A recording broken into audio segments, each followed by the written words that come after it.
Well, good afternoon, everyone. Thank you all for being here this afternoon.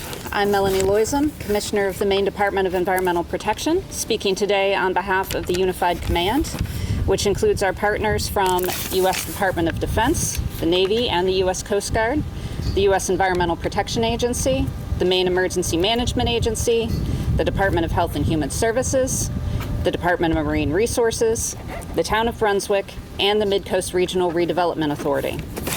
On Monday, August 19th, the Brunswick Fire Department notified us of a release of approximately 1,450 gallons of firefighting foam mixed with 50,000 gallons of water at the Brunswick Executive Airport Hangar 4. The foam, containing PFAS, made its way into the sewer system, with some overflowing into the stormwater system. Maine DEP dispatched emergency responders to stabilize the site and begin cleanup efforts. Clean Harbors has been contracted and is on site to continue with cleanup efforts.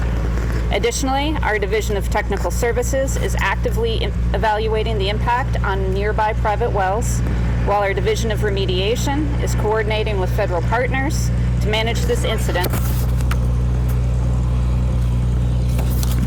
Can you all hear me over the plane? All right, I will go louder. Sorry for the folks who have a microphone in front of me if I'm screaming into it. Sure. Maybe I'll give it just 1 minute.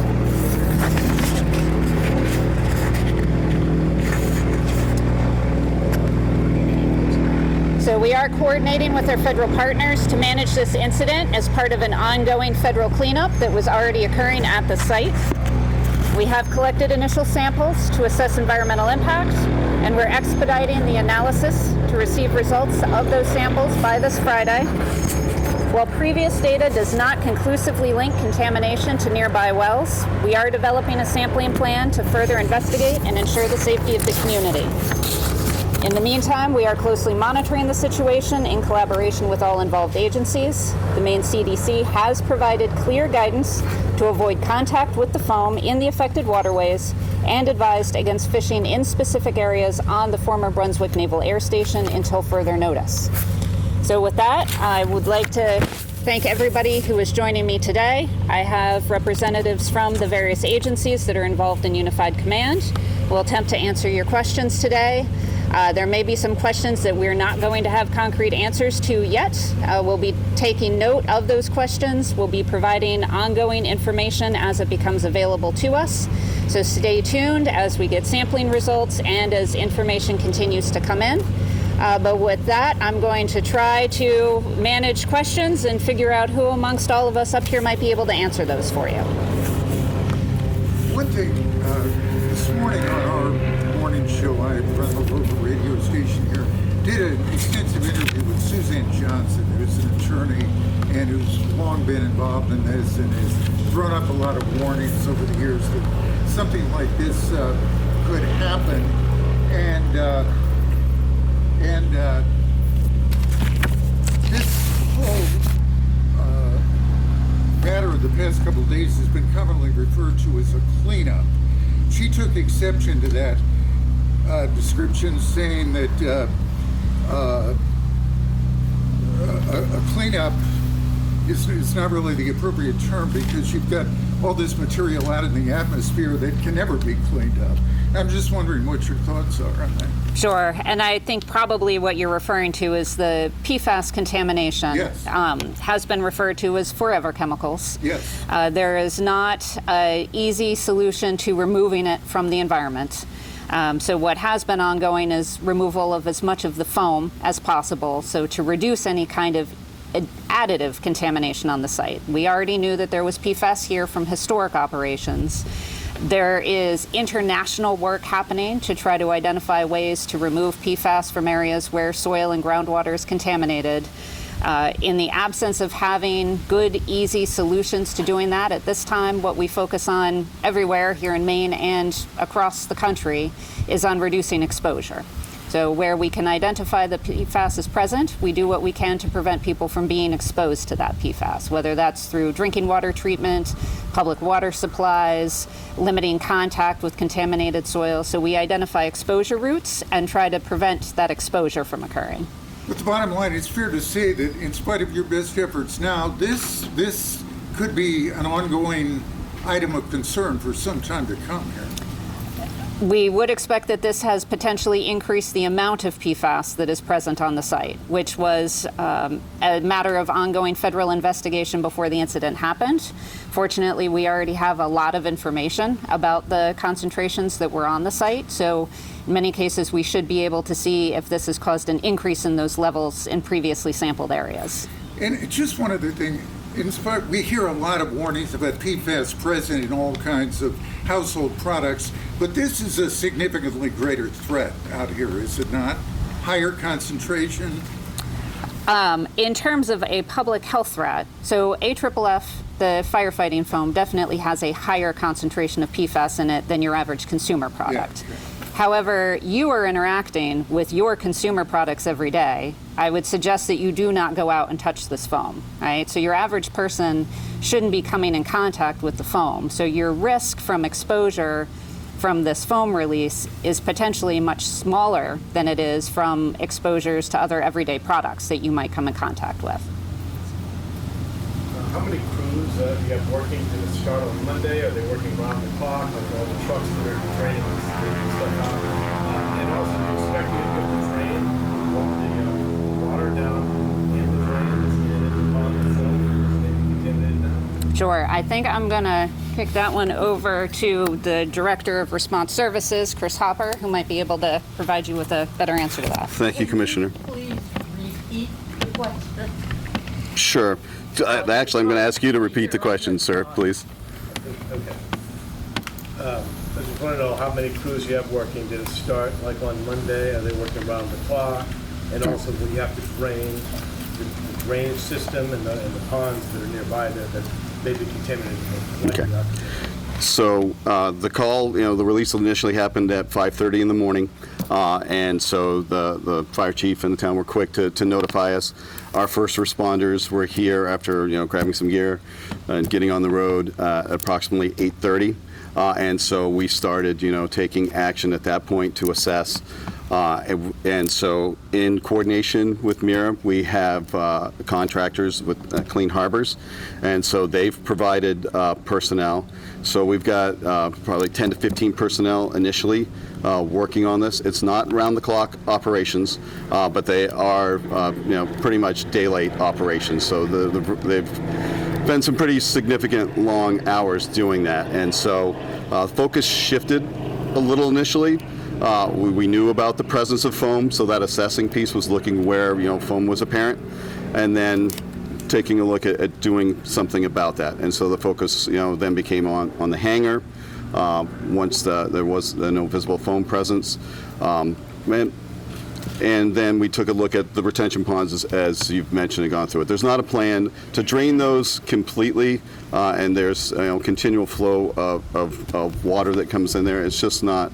It's not realistic. So what we're doing, the immediate concern is about the foam, and so we're taking actions to manually take care of that, and we're continuing to monitor. So then when we take a look at the systems that it's got in, we want to reduce the presence of the foam, or of AFFF in that, so that it doesn't continue to generate foam and be an issue. Where's all this foam going? How are you getting rid of it? Well, so we've got Vector trucks that can suck some of that up. We're looking at, we put booms out along that water pathway that you talked about to kind of stop it at different intervals to facilitate that. We've used some tarps to actually kind of cover it up, and so we're trying to, and again, with the public statement went out there, if there is some foam, because it is difficult, it's a challenge to grab that, and we're doing a good job of that, but some of it can blow around in windy conditions, and that's why we've put the warning out that if there is some of that happens, and we're keeping that to a minimum, then for the public to not come in contact with that. I just want to know where it's being disposed of. Oh, so right now we've collected it. And so there's about 6,000 gallons of material that we've collected. We have it in the frac tank, and that will be disposed of properly and taken off site, and we'll continue to collect that. Where? Juniper Ridge? No, I don't know offhand exactly where it's going, but we're collecting it. I'm sorry. It's going to a burn facility in Texas. Okay. Yep. Your name and title, just for the record. So my name is Chris Hopper, and I am the Division Director for Response Services for the Maine Department of Environmental Protection. So we're the folks that when there's first an emergency are doing that kind of immediate action is our focus. Can you break down the timeline of the cleanup process?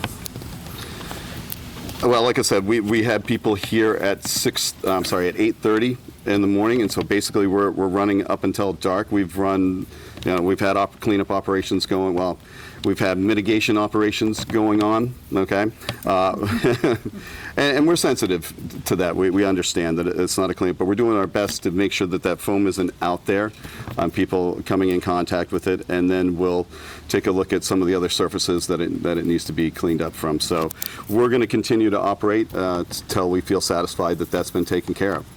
So I'm not going to set a timeline to that. We're going to ensure that we do that. Since foam degrades over time, becomes more into like a liquid, is it still in its foam form? Is there still the rest of it kind of floating around in that form, or has it become more? We're not seeing, we're constantly assessing that. Every day we're doing it, and we've got folks out there taking a look at it. And so, in looking at it today, we're not seeing as much a presence of foam. We're not seeing, today, there's virtually none. The weather is kind of in our favor with that because it's partially a function of the turbidity, and things mixing to create the foam. And so the weather's on our side. In the meantime, we're making sure in the systems that were mentioned where that ran into that we're removing the AFFF from that so there's not the potential to keep generating foam. Can you go into more detail about the AFFF? Was it left over from the Navy? Was it new stuff that's been replaced that would be at any airport? Can you tell us a short chain, long chain PFAS? I just know it was present in the fire extinguishing system here, and there was a release. Was there any plan in September to remove all that firefighting foam? I'm not the best person to speak to that. Well, I'm Christine Logan. I'm the Executive Director of MRRA. And yes, the answer is yes, the Navy had a plan. They were going to be removing that foam on September 16th from that hangar. MRRA leases that hangar from the Navy, and it's as a requirement the Navy has until this October to remove that foam from all of their facilities. Our plan at the time when it was going to be taken out, we were looking for alternatives to putting AFFF back in that system and looking for an alternative fire suppression system that would be more environmentally friendly. So there's not going to be any more firefighter foam in the fall? No, there won't be any more firefighting foam in that building until it's conveyed to the redevelopment authority, which could be years.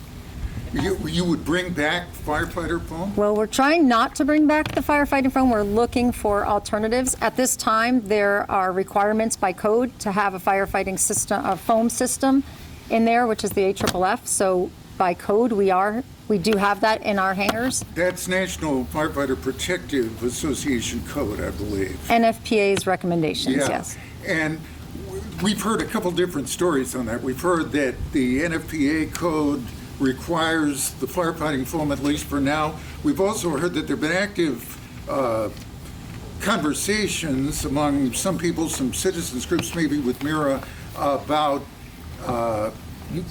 going to a water-based foam, and that is apparently the movement of the Defense Department in general. So anything more you want to say about that? No, just that is true. We have been having conversations over the last year looking for other alternatives to effective firefighting systems in these size hangars. And so it is our hope that we can get to something that also is not PFAS-based foam. Without the foam and, in that time frame, will that hangar be usable? Because, if there's planes in there, there's also a fire suppression system.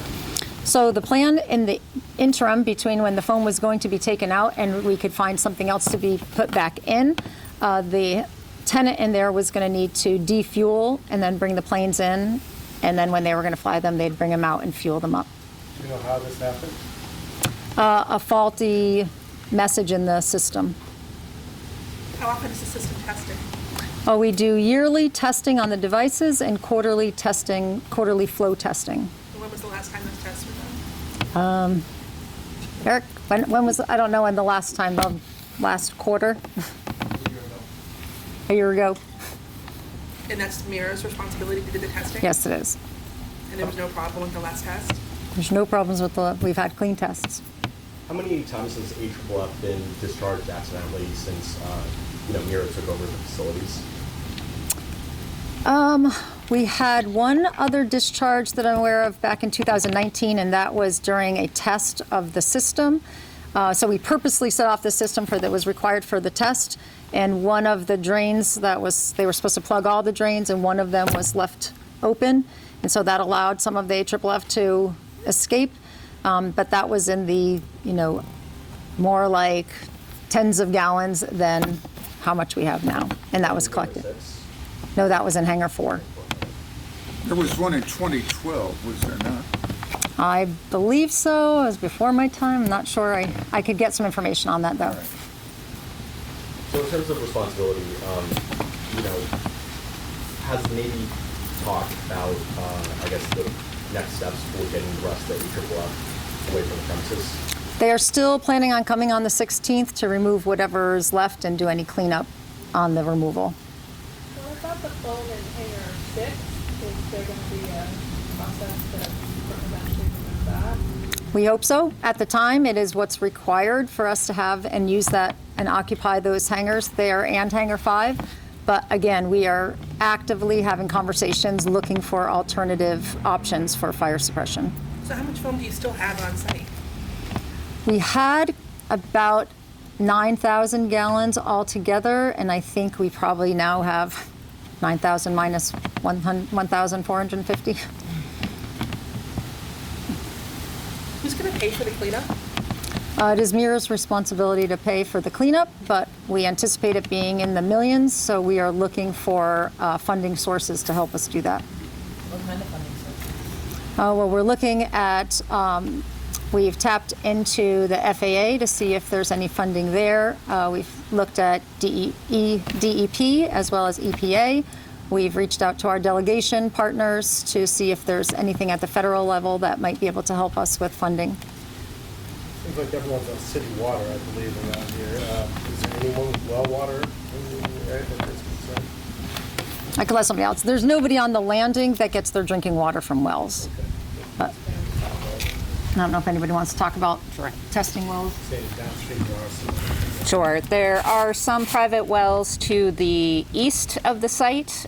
Based on the way that groundwater flows in the area, we don't believe that there's any risk to those wells.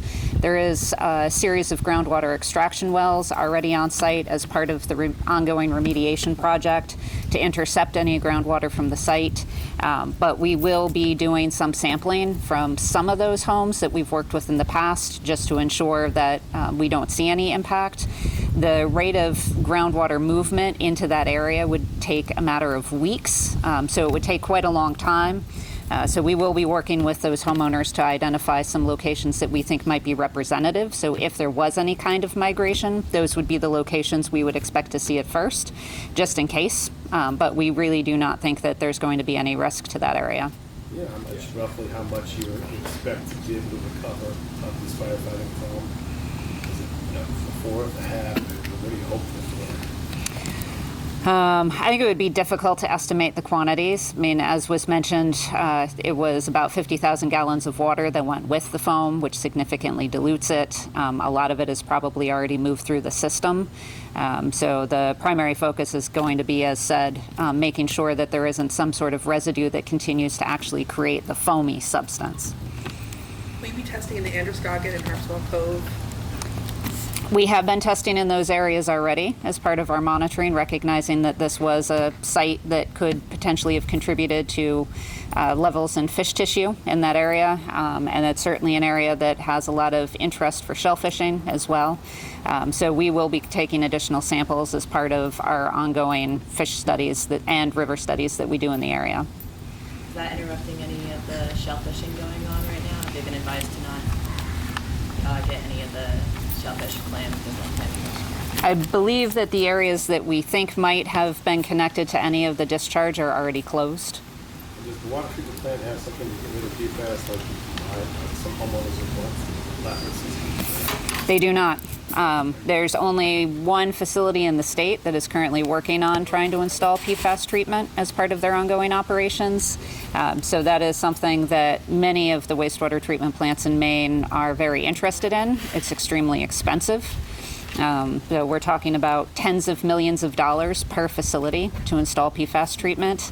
There's no federal or state discharge standard for PFAS. EPA has said that they'll be issuing human health criteria in the fall. That's what we're planning to use to establish discharge standards in the future. But in the meanwhile, many of the treatment plants are looking at how to budget for installing that kind of treatment in anticipation that there will be limits. Are you testing for PFAS in the town drinking water as well? Under the state's drinking water program, that is a requirement. Can you talk about the baseline of what you do know here about existing contamination? So, I mean, you're going to be measuring it, whatever the future levels would be against baseline. You're easier to grab than the Navy. Can you talk a little bit about what it is right now, or as of Sunday? Yep, I might turn that over to a couple of our project managers for the site if one of you would like to address that. I will. All right, thanks, Ivor. Hi, I'm Ivor McLeod. I am the Maine DEP's project manager in the Division of Remediation. I work with EPA and the Navy to clean up all the Navy-related contamination.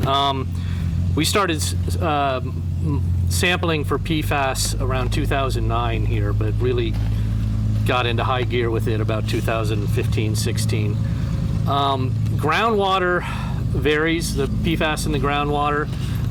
We have some high concentrations in the groundwater down by Hangar 4, over by the old fuel farm, the newer fuel farm way up the north part of the base.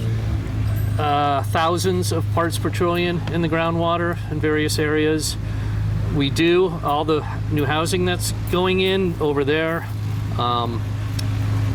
We have the groundwater here is very shallow, so we say if you interact with groundwater, you have to test it for PFAS. And some of them are non-detect, some areas 30 to 40, so it really varies depending on where it is on the base. But that is surface water. I can't recall what we've been seeing in surface water. It's been a few years. It's groundwater. We have very definitive standards, so now we have the MCL. Surface water, neither state nor EPA have standards for PFAS, so the numbers are somewhat meaningless. But I think we're seeing in dozens to parts per trillion. Actually, I saw. Carol, how much? 9,000 in the storm one. Okay, yeah, several thousand. So, we see it more in the industrial areas. And there's been no tests at any of the residential wells nearby? Well, no, we have tested. There are the residential wells Melanie mentioned before. Some of those have been sampled 2 or 3 times since 2016. They were all below standards. Which standards? Yeah, exactly. The standards at the time they were tested. So originally that was 70, then it was 20, and now we're looking at 4. And I believe there are some that are over 4, but again, this is, the MCL is so new, we're just starting to talk with the Navy saying, hey, we never had to determine if there was a connection between the base and those homes. We don't think there is based on hydrology. We have to discuss it more. There are also some wells at the north, private wells on the north side of the base, along where Shaw's is and the mobile home park. And we actually have, I think there was only 1 well we were able to sample back in 2016. We have to get permission because it's all private property, and some of them said, no, we don't want you to test our well. I think it was Big Al's that might have, not Big Al's, the burger place, that we were able to sample and we didn't see it, so. And Ivor, would it be fair to say that any of the data that we have, all of our historic sampling results, all of that's a matter of public record? And so if there's something that anyone is interested in, either we or the EPA can provide that. Yep. The EPA is sending us all back to you. Okay, well, we have all of it too. Is it posted online, or is it something that needs to request? No, it's kind of, well, we have reports I can make available. We have a system that is somewhat unwieldy for the work we do. It's hard to get our documents in there in a format that's very searchable. But I am it's much faster, just contact me. And I say, yep, here it is, I'll email it to you. Great. So I can give you my email later. And then the actual data is in a database that is millions and millions of records. It's huge. It takes a while to pull the actual data out. So it's, you ask us for a send a data request, which you can do online, but it'll take a while to get it back to you. Excuse me. You said you were going to communicate updates. What is the channel you will use? And how can we make sure we get the fastest, best information in a timely manner? Sure, that's a great question. I think we have all been discussing that it would be up on one of our websites. We recognize DEP seems to be the place that everybody is turning to for answers, so we'll likely be trying to consolidate what we have from the other agencies and having it in a single place, or at least linked from our site to other places where you'd be able to get that information. Is it possible to, in addition to the website, to send emails to MRRA, to the town, so that we can react quickly to questions that are coming in? Sure, yes, we could do that. Great. Yep. Thank you. Sandy, we will be having it on our website. So any update that goes there, it'll go on our website as well. Great. Thank you.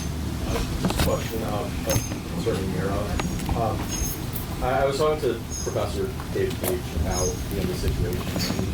He cast some doubts on your ability just because it is, he described it as like a real estate company that's already leasing out, this property. He questioned the ability for MRRA to actually, take care of toxic chemicals and, when this is still a factor. I'm wondering, are there any changes that can be made to make sure that this would happen again? So I'm going to kind of say a little bit of what I said before, which is we are capable of maintaining the hangars and their systems. When there is, and it's the system that we have to have in place in order to have occupancy of these hangars. When there is a spill, you're right, MRRA is not the ones to handle a hazardous waste spill, and which is why we partner with DEP and EPA and other partners to come in and help us with that. Could someone talk a little bit about the fuel in other places? Go ahead. I didn't know someone was starting over there. Go on. Sorry, can you clarify, is the foam a requirement or is that just a recommended method?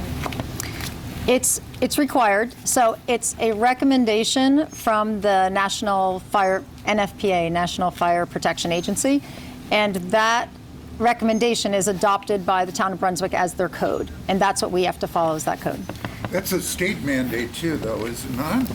Yes. Getting the Yes. hint from the chief there. Okay. You said that MRRA would be updating the cleanup process on its website. There were some concerns brought up how businesses and other tenants were not immediately notified and directly notified on Monday. God forbid something happens again, will MRRA be changing its process in the case of emergency? So we're always looking to do better. In this case, the release happened around 5:30 in the morning. It took a while for us to get the right people in place and to understand what the situation was. We put something on our website just as a quick announcement at around 10:30 in the morning saying that there was a release of the AFFF foam in Hangar 4. And then it took us the rest of the day to kind of get everybody together, get Clean Harbors on board, and really understand the extent of what was happening. And then around 4:30 that afternoon on Monday, we put out another announcement on our website that gave that as much information as we had at the time. And at that point, then the DEP was on board by Tuesday morning, and we were, again, assessing. It was a ever-moving target in terms of what was happening. I also want to say that if it had been something that was a immediate risk to the public, meaning if it was in your drinking water or something, that would have been our first call. But at the time, our most urgent matter was, what are we dealing with, where is it going, and what are the most necessary steps that we need to take immediately to take care of the problem. Why wouldn't you have done right away a general media release among all the media here?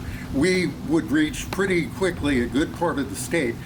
No offense, but I don't think there's one reporter here who probably makes a daily check of your website.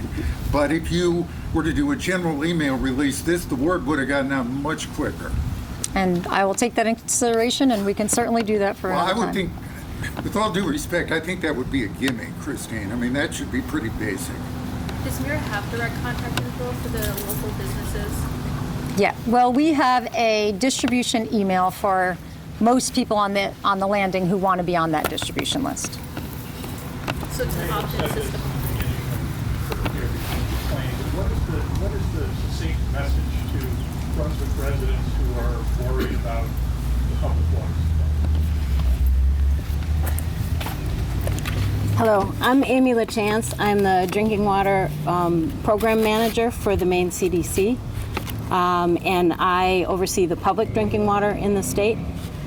The CDC is confident that there is no impact from the released material that took place on Monday to the Brunswick-Topsom Water District drinking water. There are no restrictions on the drinking water, and the water is safe to drink and use.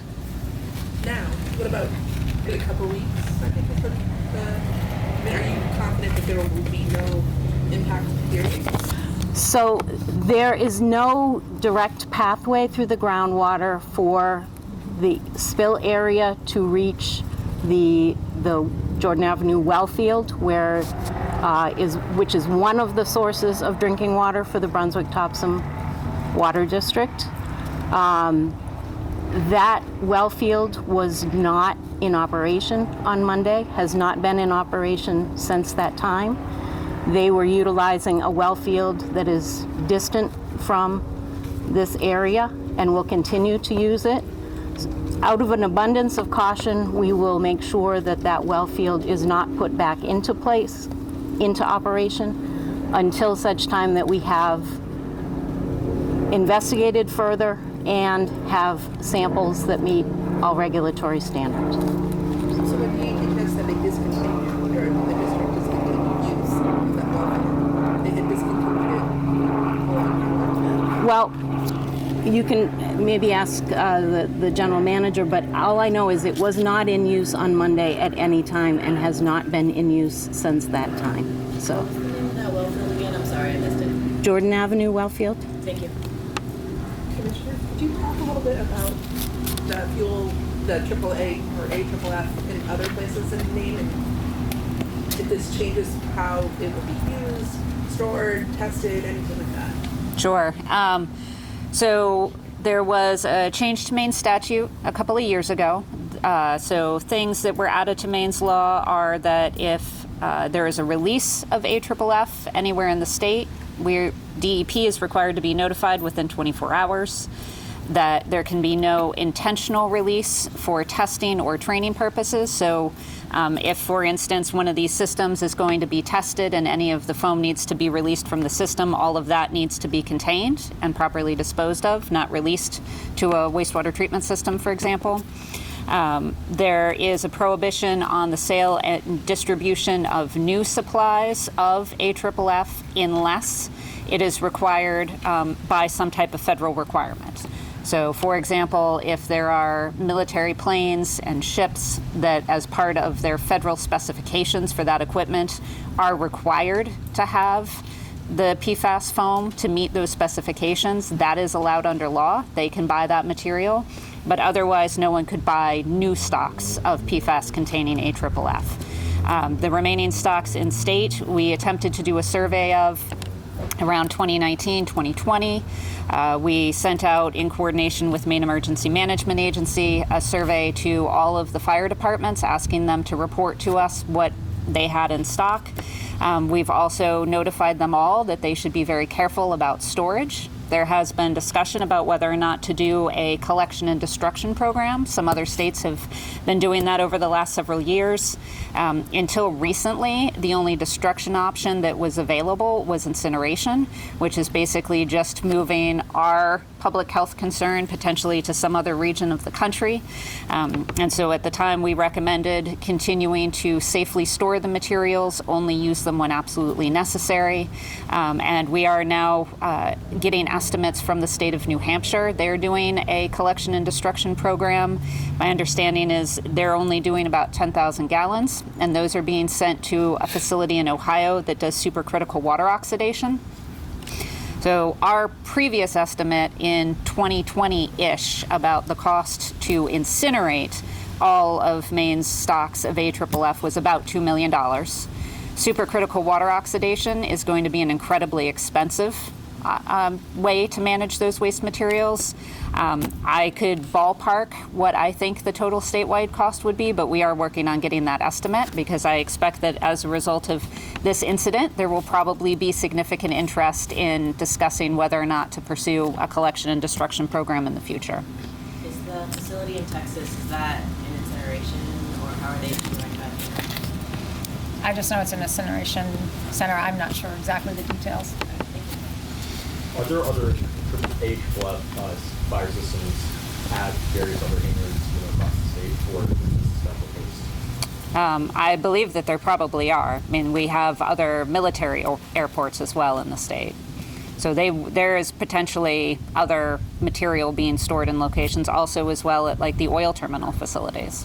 So is the airport still considered military even though it's, maybe it's not very more? So a new military hangar might have certain requirements requiring AFFF foam. There's no requirement that the existing stocks be removed. So none of these hangars are subject to any requirement that they cannot continue to have and use the AFFF that they already have in place. And so if there are requirements that they have fire suppression systems, those are requirements that are implemented by, again, the NFPA, potentially by Department of Defense. And so it all depends on what the use of the facility is, what governs what kind of suppression system they need to have. If you have a $2 million estimate for incineration, that implies you know where all the AFFF is in Maine. We do not. So, if you look at the PFAS Task Force report from 2020, it includes all of the survey results that we received from the fire departments at that time. I can't remember what the response rate was, but it was pretty low. And so we just did a conservative estimate based on what responses we did get. Is there any movement to actually try and figure out exactly how much of this stuff there is out there? I think that would be a conversation that probably the legislature might want to have. If they want to require fire departments to inventory and report that, that would be up to them. We don't have the authority to require that right now. Do you think that's important? I think what's most important is that the facilities that do have it are being careful about how they're storing it until otherwise something else is available to do with it. But is there moving away from using that foam? Yes. Yes. Yes, there have been federal defense spending legislation that required the military and EPA to look into alternatives. There are now some alternatives that have been identified that are available for certain situations. Do you know why the NFPA would still recommend this? I don't know. And then what would the process be if so you have to go through the town of Brunswick, right? The code requires you to adopt the I might as well step up. What would that process be like to not have to adopt the recommendation of the NFPA? How do you So it's a very complicated process. NFPA develops the standards, and there are national committees on all the different boards. And from there, for instance, the state of Maine adopts two of the codes. They adopt the 101 Life Safety Code and NFPA 1, the Fire Prevention Code. Any of the NFPA standards within those codes, by default, become the law. In our case, the town of Brunswick adopts adopts both of those codes into our ordinances, basically so that we can have local control and enforcement of those codes. But once again, any of the NFPA standards within those codes then become but we have to follow and enforce. In order to change that, I mean, technically this, and it goes by code cycle, I should also mention that. The newest code cycle is not what's adopted by the state of Maine. We're always a code cycle or two behind that. So any changes that take place nationally, once it's reviewed at the state level and the legislature takes those recommendations and makes any changes within that standard, then they adopt it as state law. For instance, removing the requirement for residential sprinkler systems for 1 and 2 family dwellings. That's in the code, but the state of Maine removes that. The town of Brunswick, we adopt the same standard that the state has, and so that we can be on the same page and follow the same standard that they have. So are there ways to do it? Yep, but it's a little bit more difficult than just say, we're just going to take a red marker and just marking things up and say we're not going to follow that. You know how long that could take? These standards get changed every few years, and certain standards take longer to do than others. So I really don't have a good answer for you. Chief, does the department have any AFFF in stock currently? We have Class B foam. We have tried to buy the most newest, safest one that we have. We carry just a small amount of it. We have one truck that holds it because of 2 issues. One, it's based on fuel fires. So we have the airport. We're the only ones responding out here. It's a very small quantity, about 20 gallons, and we keep in stock. There's probably another 30 gallons in stock. We don't train with it. We train with Class A foam, which is different. Same principles. Same chemicals as well? No, not the same chemicals. It's the Class A foam is for the Class A materials, your regular ordinary combustibles. It's not as effective, not effective on fuel. But you can use it on a car fire, plastics, and what have you. So we try to stay right with the Class A foam, not the Class B, unless we absolutely have to. Could you clarify how safe it is to be around this foam? Our viewers had a lot of questions yesterday. Like in the beginning, people weren't in suits; they were just in normal clothes, and then there were people in hazmat suits. So then we were kind of like, what is the protocol? It's a great question. And all the people that you saw yesterday were from Clean Harbors and DEP. They weren't handling, when they weren't in their protective equipment, they weren't handling the product. If they were handling the product, they had at least gloves on, and if they were standing in the product, there was a big area on one of the tar mats that they were trying to clean up. They were wearing Tyvek suits, special boots, gloves, safety glasses.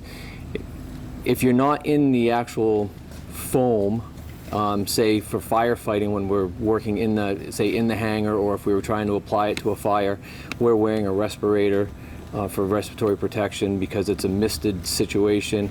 We're also wearing all of our fire gear. As I mentioned to one reporter yesterday, one of my people had to go in to help shut off the system.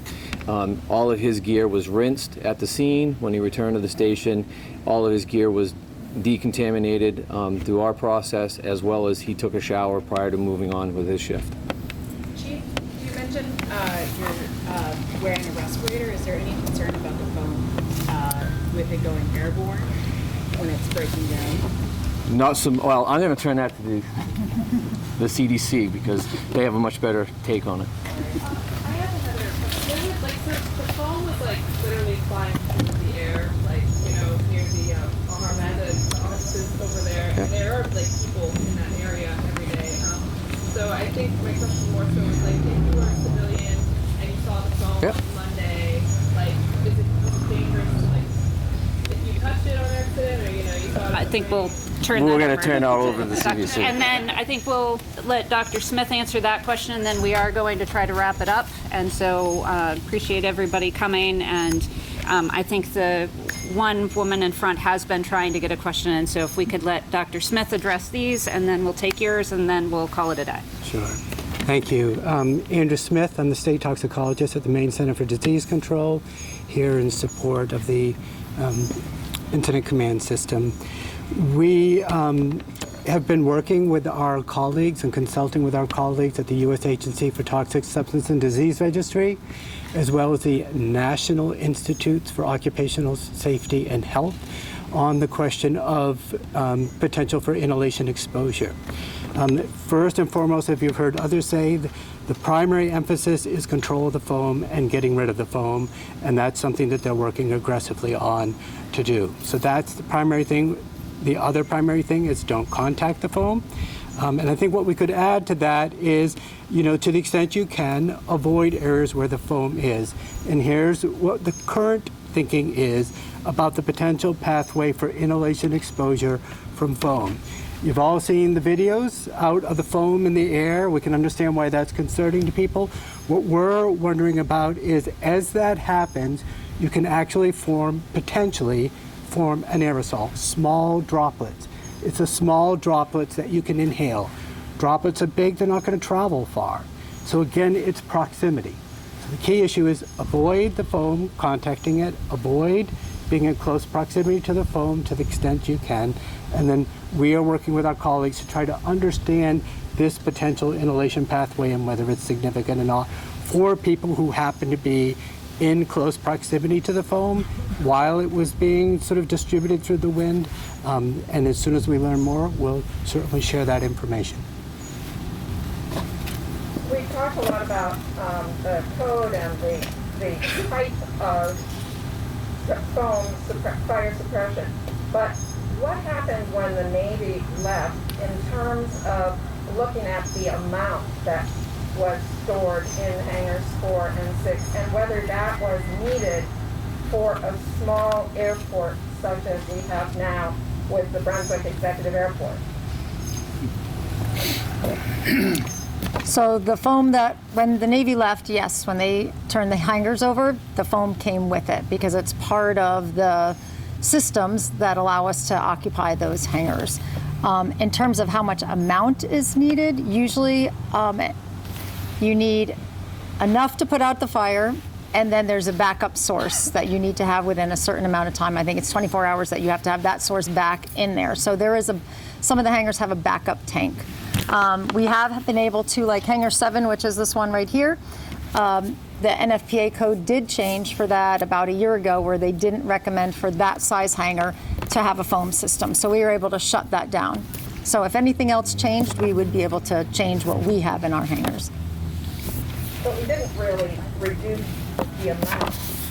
No, but we have full hangars. You're right that we don't have P3s flying every day, but we do, as you can see, have large planes still here and doing work in the hangars that require the foam system in the amounts that we have in there. All right. Thank you, everybody. And as we've said, we'll be making more information available as we have it. As you saw on the press release, if you have additional questions, you can send those to David Medor at the Department of Environmental Protection. And so we will be trying to provide as timely a response as we can. Quite frankly, everybody is asking lots and lots of questions. Some of them are the same, some are very detailed. And so depending on the nature of the question, it may take us a little while to get back to folks because you're all very interested in this, and all of us contacting that one person to try to triage all of your questions. But we will do our best, particularly if it's related to concerns regarding public health. Thank you all for coming today.